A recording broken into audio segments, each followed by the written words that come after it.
With end of life, is there difficulties in having those conversations with elders? Is something like death? Have you found a taboo topic? Even like which funeral service you want to come in. They don't want to talk about it until it actually happens. But yeah, it's very difficult to discuss. A lot of the elders don't want to talk about it. Some do. It's good to talk about it. It helps us with health as well. If they do open up and talk to us, so then we know what they need and how we can help them.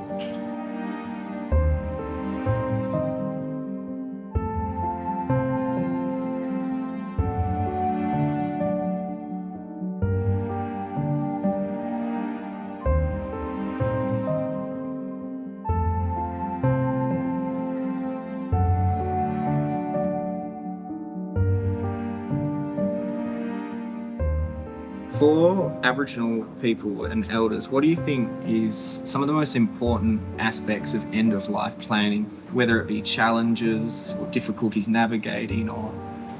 I think a dedicated room for palliative care, Yeah. engage with the family, communication, talk them through each step, Yeah. what's going to happen. Yeah. So I think making each step clear Yeah. for family. Yeah, and access to outdoor areas so people can come and go, you're not disturbing the rest of the residents. Just work with them closely. Speak to them. Understand them. Basically, it's their needs, not ours.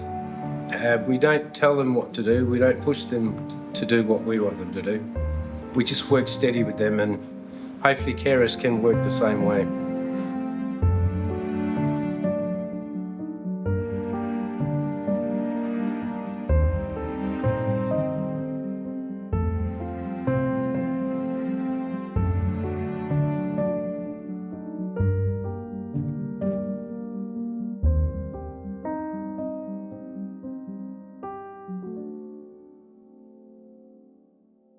Is it something that the family can support with or provide support with in having those discussions?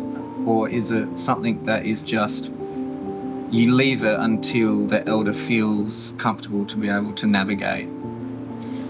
It's really not for discussion. Yeah. They just refuse to discuss it, even when you're planning, asking what they would like to happen. I'm really happy about the life I had. Really thankful that I had opportunities. There's been a lot of hard times I've been through, but I don't know, elders don't seem to think about that, but they know they have to look after themselves, and that's why we come to some of these programs to find out, if we're still okay and we still have our health checks. So knowing that we can go on and be around our families.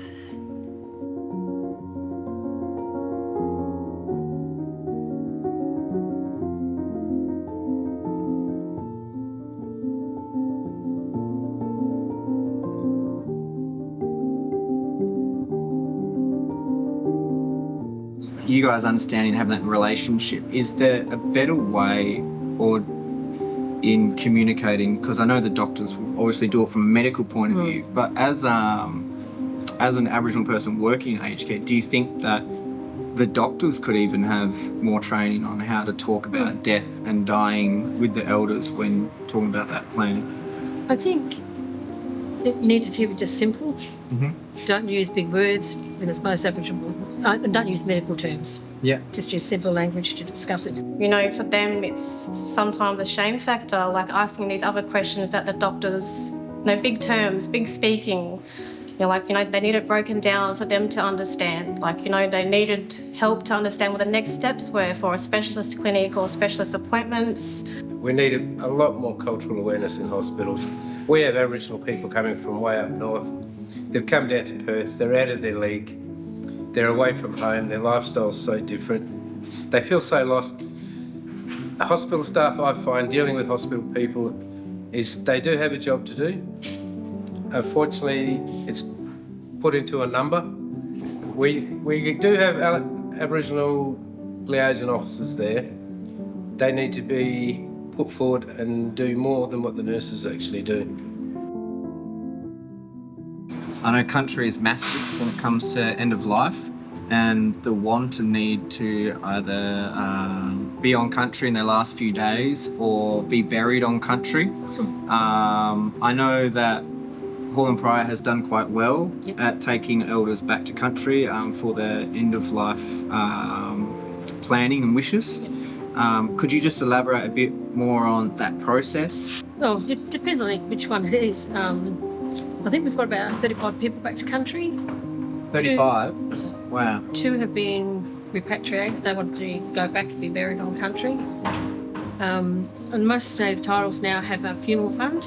Yeah. So if people pass, we contact them and they can arrange to take the body back to country to Okay. be buried. I strongly believe personally, let them go home. Let them finish their last days home. Let them be with their family. Let them enjoy their last days. They can't enjoy it here in the city.